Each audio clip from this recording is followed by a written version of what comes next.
Hi everybody, it's Keren here from tuppencecoloured.co.uk. Thank you very much for joining me, and this is what I'm going to be showing you today.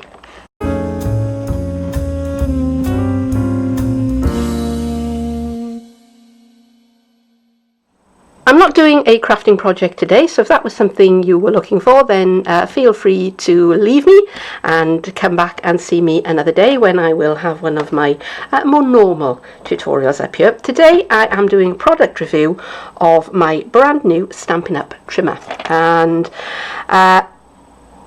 you've probably seen a lot of Stampin' Up demonstrators have been talking about this, because this is the latest thing that has been released by Stampin' Up. And why do I need it? Why did I think I wanted one of these in the first place when I had this?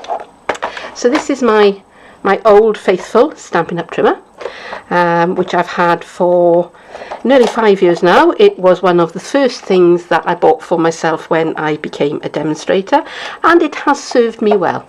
I have to be quite honest, and it has been an absolute little beauty of a workhorse. I don't do my heavy cutting on it. I've got a rotary trimmer for that, but for cutting, you know, little scraps of paper, trimming things down to size, scoring things, measuring things, it's been absolutely brilliant.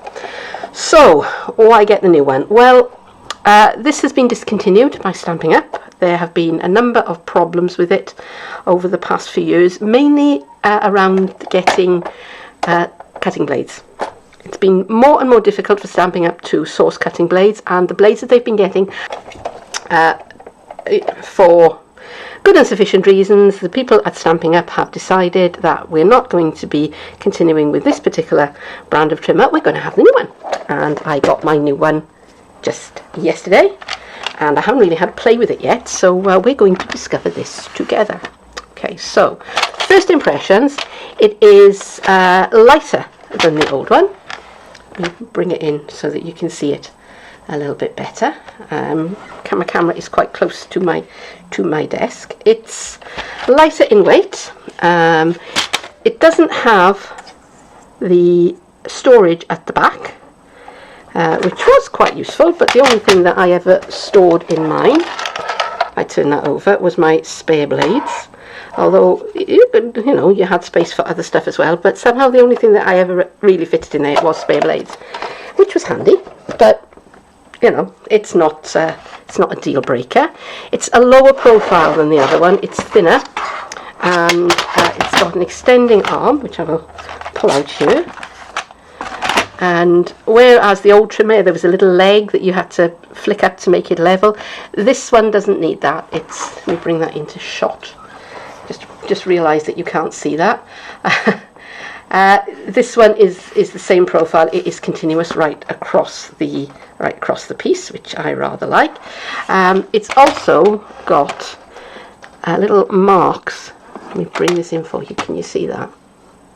Come on, camera, focus. On this little piece here, which on most trimmers where that is kind of dead space, they actually put the little measurement marks on there, so that if you've got a piece of paper that is going to be 6 1/4 inches, you are going to be able to measure that 6 1/4 inches. The extending bar is longer than the one on the old one was. We'll bring that one back in just to show you. So as you can see, this one went out to just under 15 inches, and this one goes all the way up to 17 1/4 inches. So if you're cutting a big piece of paper and that's important for you, then you have that, you have that functionality. The arm here flips up and down. It doesn't have a separate lock like the old trimmer did, but when you press that down, it clicks into place, so you haven't got to push anything else across. There's this neat little cutout here, which allows you to hang the trimmer up if you so want to. Let me close that arm in again, just push that back in. This is the cutting blade, and this is the scoring blade. And the refills for the cutting blade come in packs of 4, not 2. So you've got plenty to go there. I haven't used it yet. I don't know how long the blades are going to last, so that will remain to be seen. Alright, so there's a protective piece of plastic on the front of the, put my arm out of the way there, on the front of the cutting plate here. I've already taken the one off the side arm, but I thought I'd do this one on camera. That's got a little bit caught there.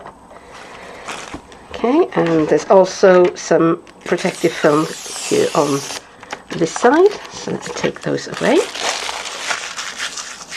And I could have left that on if I'd wanted to. It wasn't hurting me in any way, it wasn't stopping anything, but you know, in the interests of showing you everything about this wonderful new device. Alright, so what else?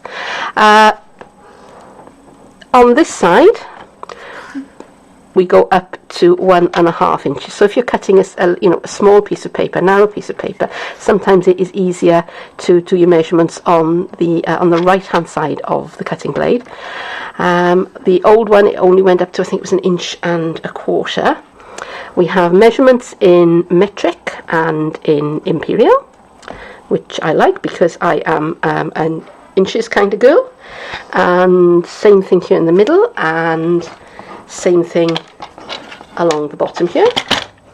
And one thing that I do like, but my colleagues who like to work in metric may not be as happy as I am about this, is that the measurements on the bar here, the cutting bar, the runner bar that the blades run up and down in, they are in inches.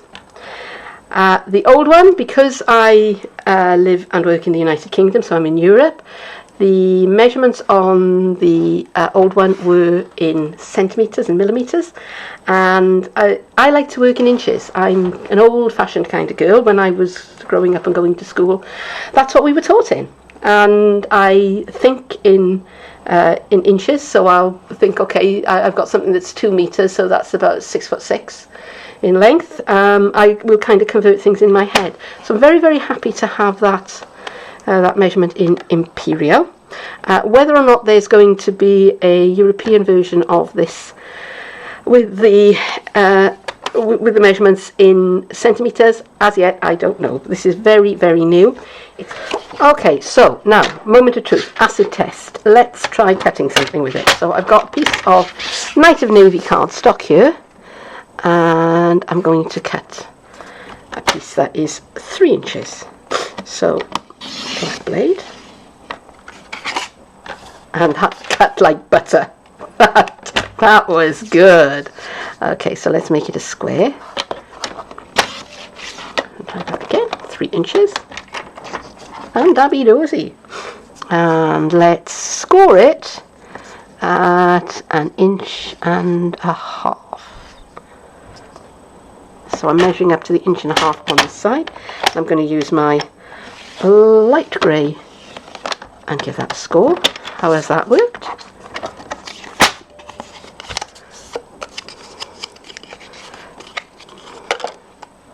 So that has scored that nicely.